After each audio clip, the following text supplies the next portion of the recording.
कल बेंगलुरु के डीजे हल्ली और केजी हल्ली थाना क्षेत्रों में दंगे हुए। रात के लगभग 11 बजे से शुरू होकर ये दंगे कुछ घंटों तक चलते रहे। इन दंगों में क्या हुआ, ये दंगे क्यों हुए और इस पर पुलिस की क्या कार्रवाई रही, इस पर बात करेंगे हम आज के वीडियो में। सबसे पहली बात, ये दंगे क्यों हुए? तो कहा जा रहा है कि सोशल मीडिया पर एक अपमानजनक पोस्ट के कारण ये दंगे भड़के। ये पोस्ट कथित रूप से की गई थी कांग्रेस विधायक अखंड श्रीनिवास मूर्ति के एक रिश्तेदार के द्वारा, जो क्या कहती थी ये स्पष्ट नहीं है, लेकिन इसके प्रतिकार में जो दूसरी पोस्ट आई है जो ये मांग करती है कि सभी मुस्लिम इकट्ठा हो जाएं, उसमें उल्लेख किया गया है कि यह पैगंबर मोहम्मद का अपमान करती है। दूसरी ओर हमारे सामने एक ऑडियो टेप भी है जो टाइम्स नाउ ने कल ही जारी किया था। इसमें मुसलमानों को भड़काने का प्रयास किया गया है।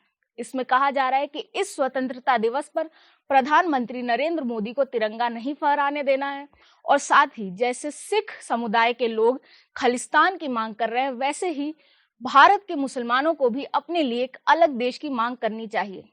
हमने ये दिल्ली दंगों में भी देखा था कि कैसे सिख समुदाय का उदाहरण दिया जाता है, क्योंकि एआईएमआईएम के नेता डीएस बिंद्रा ने कहा था कि अगर मुस्लिम कुछ नहीं करेंगे तो उनके साथ वही होगा जो 1984 के दंगों में सिखों के साथ हुआ था। अब बात करते हैं दंगों में हुआ क्या। दंगों में सबसे पहले कांग्रेस विधायक के घर पर हमला हुआ, वहां तोड़फोड़ हुई, वहां आग लगाई गई और जब उस आग को बुझाने के लिए दमकल की गाड़ियां आई तो उसे भी खराब कर दिया गया, उसमें भी आग लगाई गई। इसके बाद पुलिस थानों की तरफ ये दंगे बढ़े।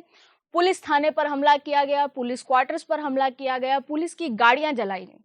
अब प्रश्न ये उठता है कि अगर आपत्ति सिर्फ एक पोस्ट से थी तो उनकी दुश्मनी सिर्फ कांग्रेस विधायक या उनके रिश्तेदार से होनी चाहिए थी। ऐसे में पुलिस पर हमला क्या दर्शाता है? इस पर कुछ लोगों का कहना है कि ये दंगे पूर्व नियोजित थे और कर्नाटका के मंत्री आर अशोक भी कह चुके हैं कि ये सिर्फ सोशल मीडिया पोस्ट की बात नहीं है, ये उससे बहुत अधिक है। लेकिन ये बाद में जांच से ही पता चलेगा, क्योंकि अभी बेंगलुरु के कमिश्नर कह रहे हैं कि ये पूर्व नियोजित नहीं था। अब बात करते हैं दंगों के दौरान और क्या हुआ। इन दंगों में नाराए तकबीर, अल्लाहू अकबर, ये नारे भी लगाए गए, जो हमने और जगहों पर भी देखा है कि जब मुस्लिम हिंसक होते हैं तो वे इस नारे का उपयोग करते हैं। और अब चिंता का विषय ये है कि जो दिल्ली दंगों में हुआ था पुलिस के साथ, वैसा ही क्या यहाँ करने का प्रयास किया गया था? क्योंकि एक रिपोर्ट से पता चला है कि डीसीपी जब दंगाइयों से बात करने गए तो उन्हें एक कमरे में बंद कर दिया गया। और दिल्ली दंगों में भी हमने देखा था कि कैसे शाहदरा डीसीपी अमित शर्मा जब बात करने गए थे तो महिलाओं ने उन्हें घेरा और भीड़ ने उन पर हमला शुरू कर दिया। लेकिन अच्छी बात यह है कि यहाँ पर ऐसा कुछ नहीं हुआ और पुलिस ने पूरा मामला अपने कंट्रोल में ले लिया। और इसका कारण बताया जा रहा है कि मुख्यमंत्री की ओर से आदेश था कि पुलिस जो चाहे वह कर सकती है ताकि मामला नियंत्रण में आए। तो आंसू गैस के गोले छोड़े गए और ऐसे ही ओपन फायरिंग भी की गई, जिसमें कहा जा रहा है कि 2 लोगों की मौत हुई। वहीं कुल मिलाकर दंगा भड़काने और दंगा करने के लिए 110 लोगों को गिरफ्तार किया गया है। साथ ही आपत्तिजनक पोस्ट के लिए नवीन को भी गिरफ्तार कर लिया गया है, जो कांग्रेस विधायक का एक रिश्तेदार है। अब 2 चीजें हमारे लिए चिंता का विषय है।